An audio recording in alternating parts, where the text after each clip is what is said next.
characters that are down bad by waves. Go, Margaret. I bet your boyfriend won't like you going on a camping trip with 2 dudes. Ugh, what boyfriend? I'm not seeing anyone right now. Guys are jerks. God, I know, right? Guys are the worst. Oh, brother, this guy stinks! Now, throughout my life so far, I would say I'm a pretty social guy. And I've had the privilege of meeting a lot of different kinds of people, you know? Like intelligent people that I know are going to do great things one day. People who are dreamers that are just really goal-oriented and got huge aspirations they want to achieve in life. And certain man who think wearing a whole jacket in summer is normal, fam. Like, you're weird, bro. You're weird. But that's beside the point. I've met and spoken to a lot of people in my life. And I'm not trying to say I'm a huge extrovert or anything, because I low-key be trying to avoid conversations as much as possible. But it's just that I just know a couple of people. And the thing I've realized about some of the people I've encountered is some people are just hella down bad, fam. Now, there's nothing wrong with actively trying to pursue someone. I mean, it's a normal stage in human evolution. Man encounter women, man take women out, and then 3 years later, the guy's paying child support. We know the cycle already. We do. But certain people would just be doing too much weird shit to even talk to somebody. And I think I know the reason why. This mentality stems from shows we used to watch, fam. Because I'm telling you, some of the characters in shows we would watch would be doing the most just to even get a whiff of somebody's hair. It's almost like the whole goth. Yeah, I ain't gonna lie. Characters that were gone. Bro, I was gonna make a TikTok about this. Cartoons have ruined my taste in women. Like, since I was younger, I've been in love with gingers and goths. And it's cartoons is to blame. It's 100% like sunk me down that rabbit hole. It was weird as hell, man. And I thought I would take the time today to mention some characters that were doing way too much, man. But without further yapping, let's get into the conversation for the nation. And we start with one of the biggest bums of anime history, Kazuya from Rent a Girlfriend. And I'm gonna keep it real here. I used to rock with this anime differently. I used to really like Rent a Girlfriend back when it first dropped. I thought it was a really good romance anime at the start, and low-key, I never missed an episode. Every time one of my friends would tell me the next episode just dropped, I'll be speeding home to go watch that shit. I'm gonna be honest. Pathetic is an understatement.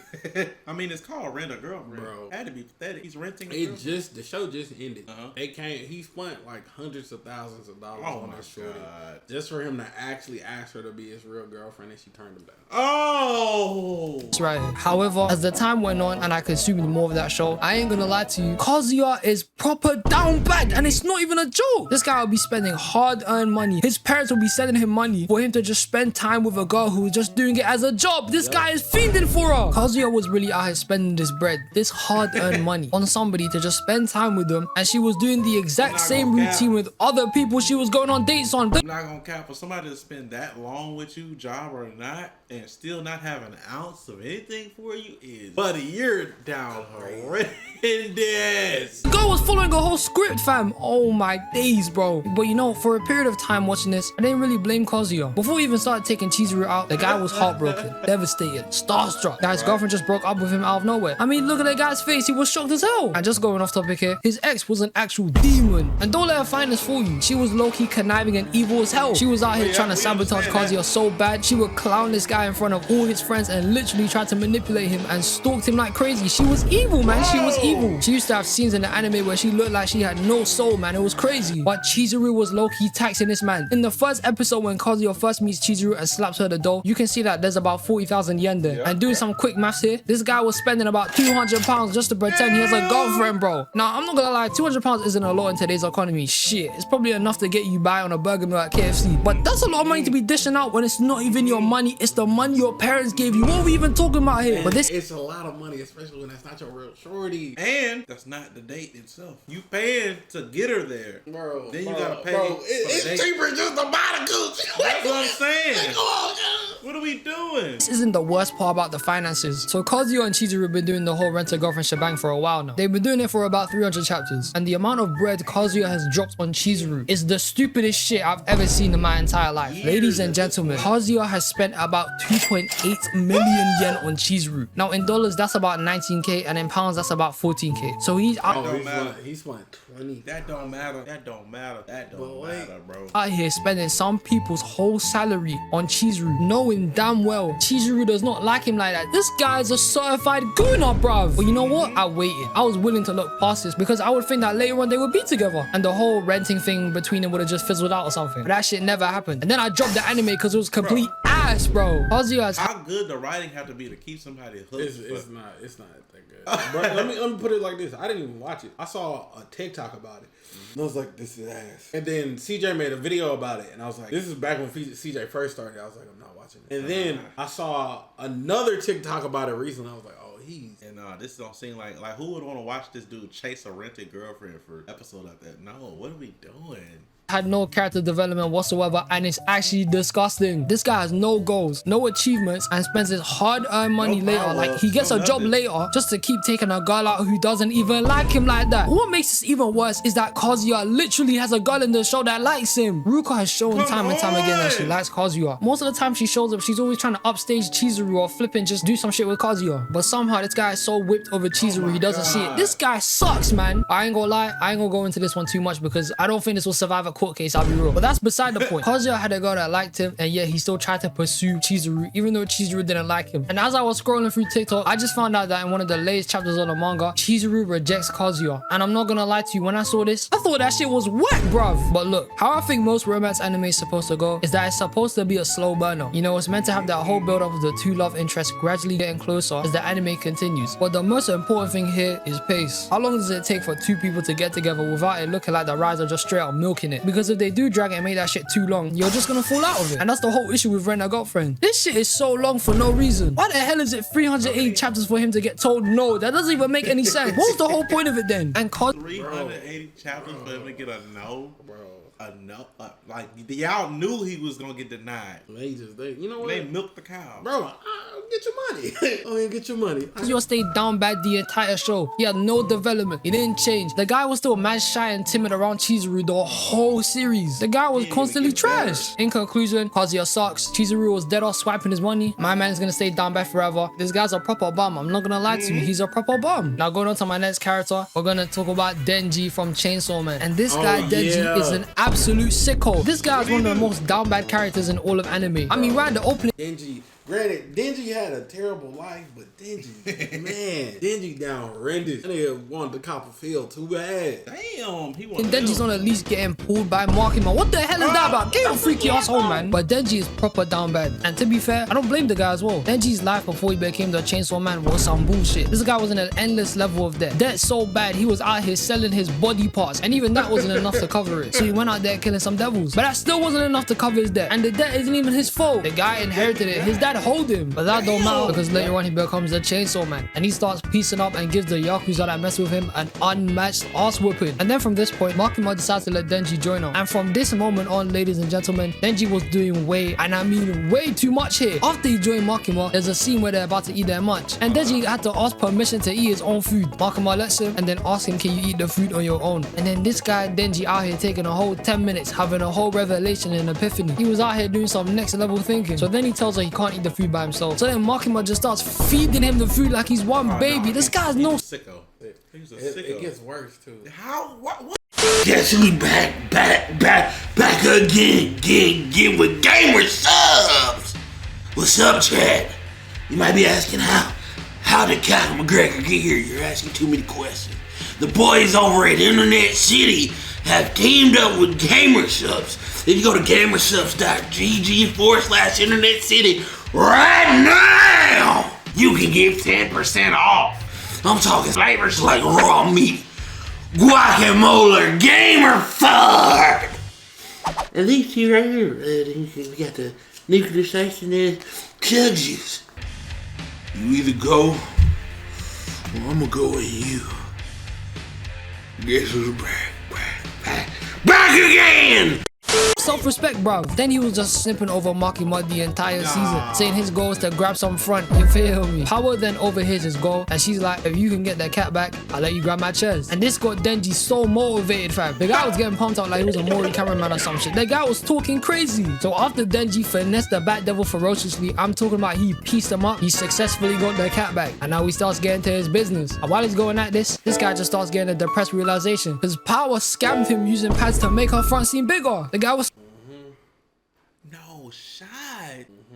No effing way. scammed. So the guy couldn't even get in there properly. It's Pika here, I'm not gonna lie. So later on he pulls up to Makima, and these guys were just out here doing some freaky ass shit. I don't know what the hell was going on here. And then Makima places his hand on her chest, and this guy just started spazzing out differently, looking like he had a stroke. Bro was tweaking here. And then this guy's freaky ass just gets riled up when Makima's like, if you kill the gun devil, I'll let you do anything. And Lord knows what the hell Denji's thinking about. Look at his shots, freak ass, bro. He's deep in all the possibilities and everything he can do. This guy was feeling differently here. My guy was doing a whole brain. To be that down bad. Look, let me tell you something about me. It's unsafe. Let me tell you something about me. I saw a shark cake. You without it. Yeah, whatever you say. It's dangerous, bro. It's okay. It's dangerous, bro. He's Plus from Jimmy Neutron here. This guy's a sicko. Denji being down bad got so bad at one point. I think this guy had one of the most weirdest scenes in anime history. So him and Himeno just start kissing, going crazy. And during that shit, she just straight out vomits in Denji's mouth, bro. That's disgusting. But this wasn't even the worst bit. It was the fact that Denji full on drank the vomit. What the hell are y'all watching? Bro, I cut the show off and I didn't go back to the last episode. It has no reason for that scene to be there. It could have been saliva. It could have been something normal. Cause she was drunk and she just. Oh, This guy. That's disgusting, bro. Oh my day, you sting, fam. Nah, that's nasty, man. You's a freaky ass. That's revolting, fam. Denji really drank the whole thing like he had nothing to lose. This guy's nasty, man. But to be fair, right after he lips her, he started vomiting out in the toilet. So fair play, Denji. Fair play. Denji was moving crazy out here, feeling for the girls and Chainsaw Man differently. I was feeling bad for him. Every time he was going out there to mash up somebody or doing his job, he was only doing it because he wanted to get to second base with Makima. But you know what? I can't lie to you. I don't blame Denji. You feel me? You gotta do what you gotta do. Going on to my next. Tell me you defeat these beasts. I kind of get it, Bro. Especially in first. Yeah, our first joint was like, you know what I'm saying? I'm killing the good devil. Character, we have Mordecai from Regular Show. Now we all know collectively that Mordecai is one of the most down bad people in history. This guy just sucks. Every time he would have an interaction with Margaret, this guy was struggling, never got his words right or even knew what the hell he was doing. But one time this guy was drooling over Margaret. He was feeding over her. It got so bad that Rigby would be consistently throwing this man the best assist ever. Rigby was out here doing some D-weight level assists, and every time Rigby was out here helping him, Mordecai would fumble every single one of them. And then this guy had the cheek to say to Rigby, he's ruining his chances with Margaret. Shut the hell up, man. What are you talking about? Mordecai was out here doing the most. Bro, it was so bad, bro. He got a new shorty.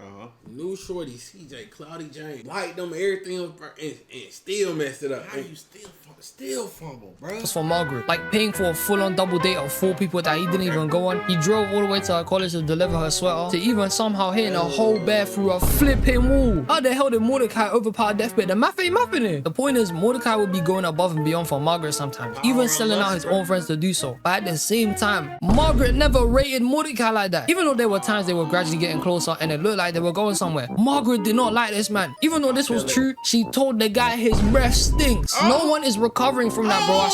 Please don't.